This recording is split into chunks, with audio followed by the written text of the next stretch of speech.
Dobrodošli v Cerkljanskem muzeju in med cerkljanskimi laufarji.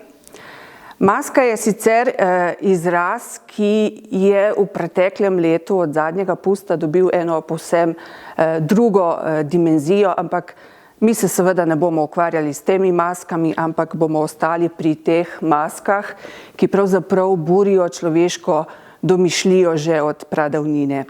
In take so prav gotovo tudi te naše maske oziroma larve, kot jim rečemo v Cerknem, larve cerkljanskih laufarjev. Zakaj so larve tako posebne?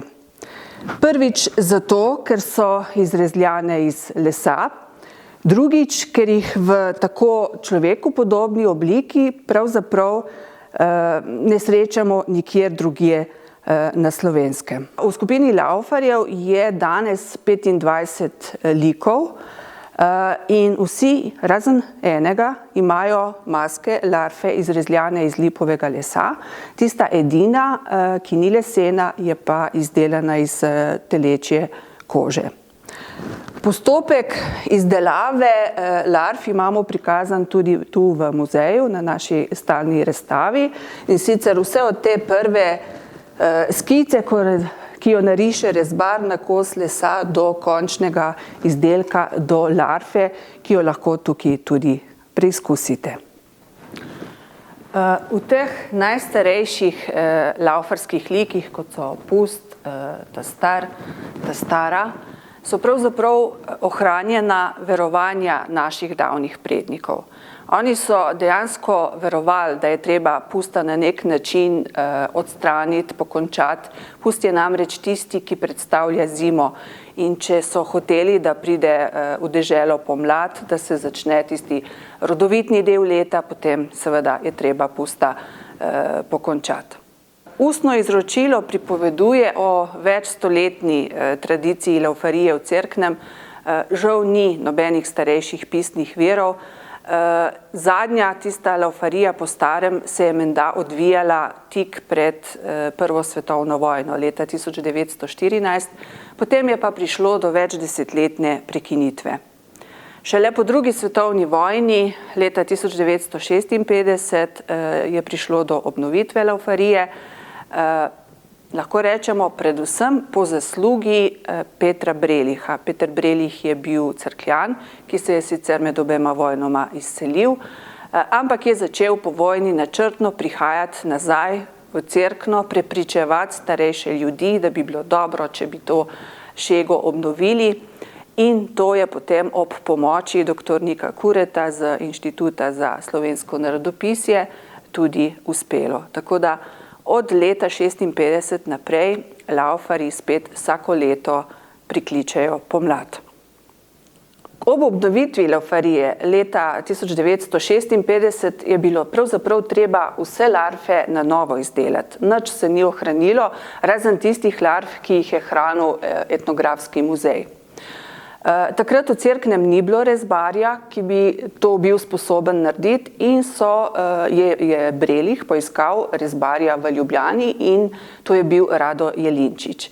On je izdelal večino teh larv, dve sta bili izposojeni iz etnografskega muzeja, tista edina, ki ni bila lesena, je bila pa delo domačina Janka Pagona. In tako so izpeljali, se pravi, to prvo laufarijo leta 1956 s 14 liki. No, že naslednje leto je nastal problem, namreč izposojeni maski je bilo treba vrniti in so morali poiskati nekoga, ki bi ti dve maski izdelal. Vprašali so Franca Kobala. On se je tudi že kot otrok ukvarjal z rezbarstvom, bil je rezbar samouk, tako kot že njegov ded Blaž Kobal, in je ta izziv sprejel in izdelal maski ta starega in ta tirjastega. Poleg tega pa je dodal še Tapjanega in Tapjano. In to sta bila že prva dva lika, ki sta bila na novo uvedena, se pravi že leta 1957. Kobal je bil potem avtor tudi vseh ostalih likov, ki so sledili v prihodnjih letih, vsega skupaj jih je bilo 11. Prve so dodali največ pravzaprav že v teh prvih letih. Že leta 1958 recimo so bili kar 4 novi liki uvedeni. To so bili ta Smrekov, ta Koševa, ta Žleht in ta Slamnat. Ta Koševa je imela sicer sprva larfi od Tapjanega in Tapjane, ampak potem leta 60 so pa je zanjo izdelal novi larfi. Potem v 60 letih je izdelal larfi Tapirjevega, ta Divjega in pa Marjetice. Marjetico, se pravi spremljevalko ta Bršljanovega, so v družino vpeljali leta 1968. V 70 letih so se odločili, da vključijo še enega Tatirjastega, se pravi leta 1976 je bil vključen tretji Tatirjast in potem še zadnji lik, ki je bil dodan, to je bil pa Oštir leta 1997. Se pravi, danes laufarska družina šteje 25 likov. Po Kobalovi smrti je nastala ena taka praznina. Pravzaprav nihče v Cerknem se ni ukvarjal z rezbarjenjem na tak način, nihče ni znal izdelati larfe in to je bilo kar nekaj let, ampak potem po ustanovitvi Rokodelskega društva Drikelc pa se je to začelo spreminjati. Poskrbeli so za različne oblike izobraževanj, tako da danes imamo znova v Cerknem oziroma na Cerkljanskem rezbarje, ki znajo izdelati larfo. Mogoče bi tukaj izpostavila predvsem dva.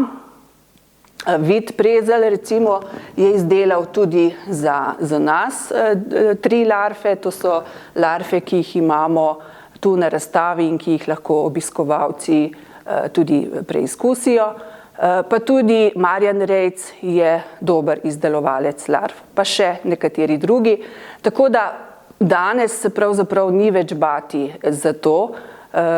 Laufarjem ni potrebno iskati rezbarjev drugje po Sloveniji in verjamem, da se bo to znanje in ta tradicija razvijala naprej. Cerkljanska laufarija je bila leta 2012 vpisana v slovenski seznam nesnovne dediščine in 2 leti kasneje razglašena za nesnovno dediščino državnega pomena. Pri ohranjanju te dediščine je pomembno vlogo odigral tudi Mestni muzej Idrija. V preteklih letih smo v muzeju zbirali fotografije na temo laufarija, zapisovali ustno izročilo. Konec 80-ih, začetek 90-ih let prejšnjega stoletja so bile odkupljene te originalne maske cerkljanskih laufarjev.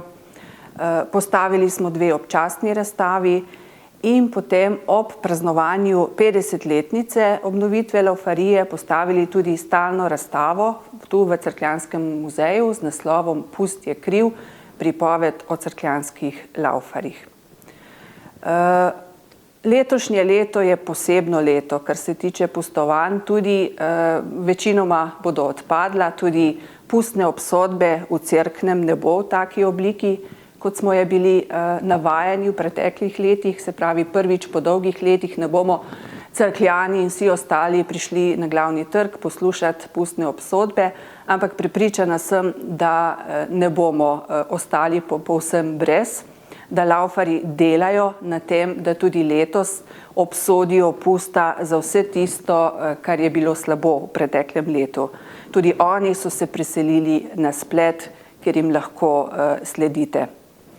Jaz pa bi vas ob koncu seveda z veseljem povabila v Cerkljanski muzej na ogled razstave o laufariji, če tudi ne zdaj v pustnem času, pa mogoče upajmo čez leto, da bo to možno.